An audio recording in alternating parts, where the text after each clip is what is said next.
Malapit na nga po ang Lollapalooza at talaga namang sobrang excited na ang mga fans. Uy, 18 Experience Lollapalooza wherever you are. Gather your family and fellow 18 as we bring this historic moment closer to where you are. From your screens to the global stage, let's celebrate this milestone together. Watch SB19 live at Lollapalooza Chicago 2026 on Disney Plus July 31, 3:45 a.m. PH time, no replays. Sa Weavers, July 31, 4:30 a.m. Philippine time.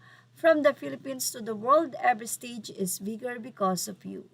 Mapapanood din po ang Lollapalooza ng alauna ng madaling araw sa Luneta.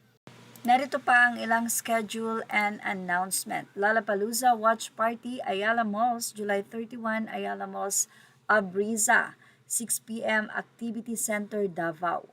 August 1, 6 p.m. Ayala Malls, the 13th Activity Center, 2F, Pasig. Ayala Center, Cebu, the Atrium near Krispy Kreme, Cebu. Department of Tourism, July 31, 4 a.m. Luneta Rizal Park, Open Air Auditorium, Pampanga SMX Convention Center, Bacolod, Bacolod City Government Center, Davao Royal Mandaya Hotel, July 31, 7 p.m. SM CDO Downtown Premier.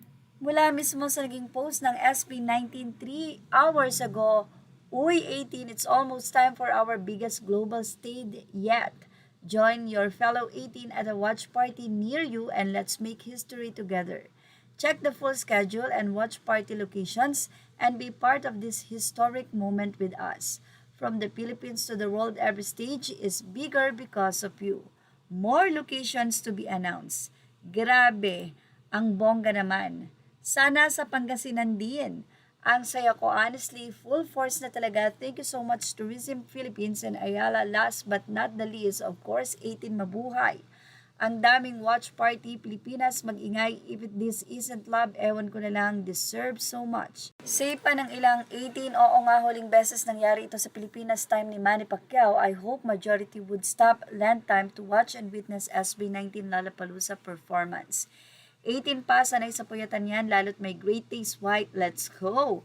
Ayun na nga ba sinasabi ko, parang may laban lang ni Pacquiao ang eksena nito, goosebumps, madami pang OPP ang umahabol, kulang pa yung list. Hahaha, grabe ang pagmamahal, deserve nila yan. Mukhang aabangan nga po ng buong bansa ang performance ng SB19 sa Lollapalooza. Grabe ang suporta. At yan ang ating Showbiz Now update. Images are all credit to the rightful owners. Thank you for watching Showbiz Now.